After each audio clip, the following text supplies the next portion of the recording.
Los Angeles.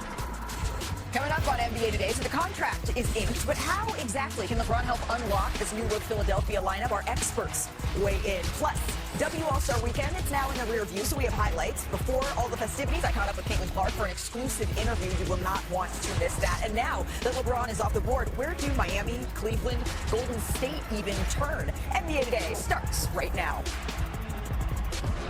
So some news over the weekend. LeBron James on Sunday officially signed a 2-year, $8 million deal with the 76ers, according to Shannon. Now, the deal includes a player option in the second season, a full 15% trade kicker. James, remember, was not eligible for a no-trade clause because he hasn't been with the team for 4 seasons. And no player in NBA history has made more money just from his salary than LeBron James, as you can see here. As we welcome you inside our Los Angeles studios alongside Vince Goodwill, his shades, Jonathan Kuminga, Sharpe, I'm Malika Andrews. So, Shams, now that the deal is done, looking at all of those details, what's the most important one to pick out? I think it was obvious. Money was of no consequence, no significance for LeBron James in this decision to sign with the Sixers. He's playing for the better minimum contract, the lowest amount that he could play for, and he made a decision at the outset of free agency that he was going to go somewhere where he felt he had the best chance to win a championship.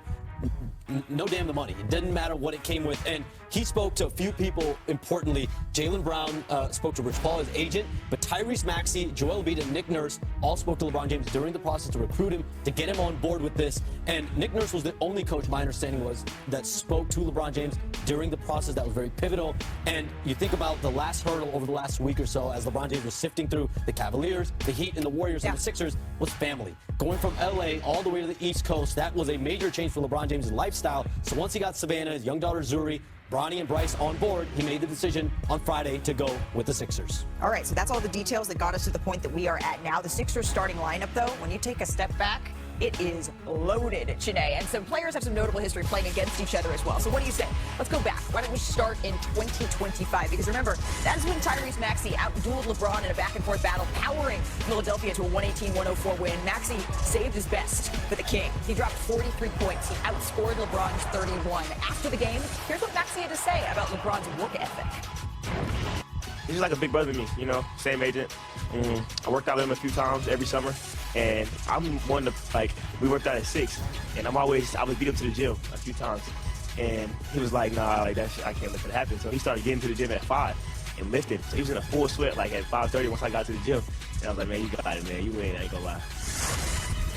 So from rivals to teammates, Jaylen Brown and LeBron James, of course, they squared off one last time in that Celtics-Lakers rivalry just a few months back ago in February. That's when Brown led Boston to a 22-point win over LA. He contributed a game-high 32 points. And then after the game, remember, LeBron James, he took a lot of heads with that high praise he had for Jaylen's MVP candidacy.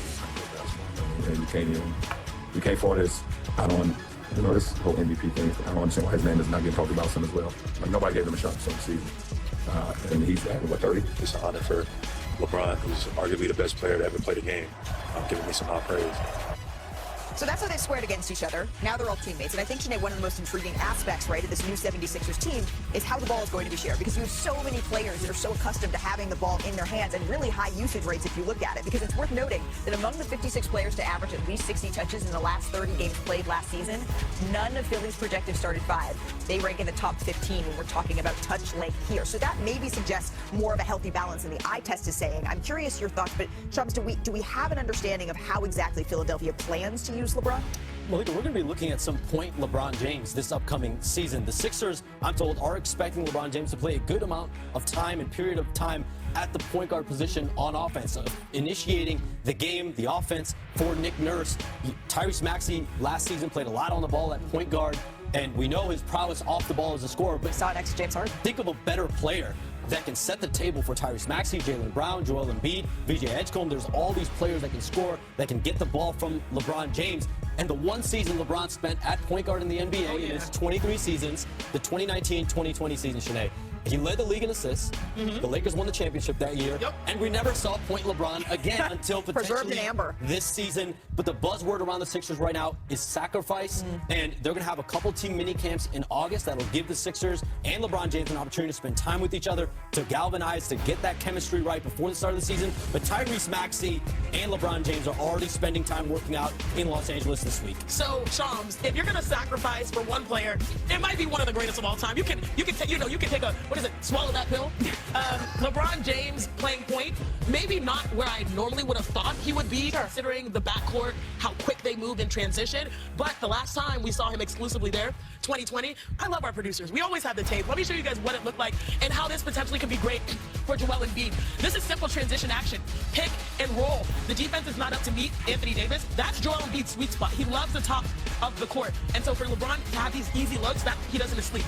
Again, right here, this is a horn screen that turns into a drag screen. Multiple options. When you have bigs like Joel that can shoot, they can stay out there and linger, but also we know he loves to be in the paint and be ferocious. Did you see that mouse in the house scenario right there? Was that Dame? Was that CJ? He didn't win those problems. If you look at LeBron in 2019 to 2020 when they won the championship, 238 assists to Anthony Davis, most by one player to another in the playoff run, in that championship run. So for LeBron to, swing, whether it's 1 to 4, I just like how they have the versatility to start saying this is how we envision it, and then if it doesn't really work out, they can sort of slot him to another place. Well, availability is the big thing, because you look at Anthony Davis and LeBron, that was the most games Anthony Davis had played up until that point. We know the bubble helped with the break and everything else. With Joel Embiid, 58 games over the last 2 seasons. He has not been available, so that means the 76ers are going to have to be a lot more malleable in how they organize their team, because you don't know if he's going to be out there. Well, you mentioned, though, that the break in 2020 that potentially helped someone, or certainly helped someone like an Anthony Davis. I wonder if that also helped the energy of someone like LeBron James having to shoulder the load of point guard, but they do have that versatility. Yeah, they do. When I am thinking about Joel Embiid, I feel like if I'm him, I'm happy. I'm happy.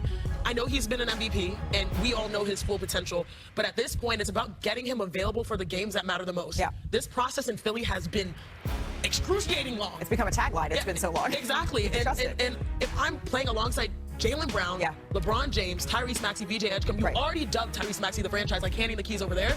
This is a perfect scenario where, and I don't like saying the 2 words that everyone is allergic to, load management. You have a limited amount of games where you feel good about him and his body in the regular season and just prime him for the postseason. But you know this as a player, Shannon. Like, how many games does a group have to have together in the regular season so they feel good going into the postseason, including that health piece? I would say it has to be at least half, the back half for sure. After All-Star break, you need to see them rounding into form. We know in the NBA, it's hard to win that first season you bring in new stars. And it's not just one LeBron James who is a cheat code because he just, his basketball IQ, he can fit in with anybody. But it's also Jaylen Brown who's new, here. And so I'm going to give them, I know it sounds crazy, a little bit of grace at the start to sort of navigate this, knowing that Joel Embiid is probably going to be focusing on the end rather than the beginning. But like, the expectation is to be good. He signed a 2-year deal, right? Like, 2-year deal, meaning I don't think you do that getting to the 25-year mark without the goal of actually, the word he said, winning a championship. And that requires all players available later. Well, think about all the things you're asking these players to do. You're asking Joel Embiid to be more of a defensive force. We saw how he was picked on in that second-round series against the Knicks. Jaylen Brown is going to have to scale back some of his usage from his MVP caliber season. LeBron is going to be a point guard. Tyrese Maxey playing off the ball, which he's good at. You're asking everybody there to make a huge sacrifice. Now, maybe that enables you as a common goal, but it's also something that's very, very hard to do. Do you see that as a sacrifice for Tyrese Maxey? It would be playing a little bit differently than he has been playing, but he's done this before. When James Harden was his teammate, he's played off the ball. This is maybe moving into what can also be an action. Sorry to jump in here. I wouldn't want Tyrese Maxey sacrificing. He's like all-star caliber, and he's the guy that you guys think getting him, not making him go off the ball would be a sacrifice for him? I would play spot coverage. LeBron brings it up, but then also knowing, when did LeBron James win a championship in 2016, and what was the best opportunity for them? It was the fact that he brought the ball up, but he also conditioned to Kyrie, having a Kyrie type of guy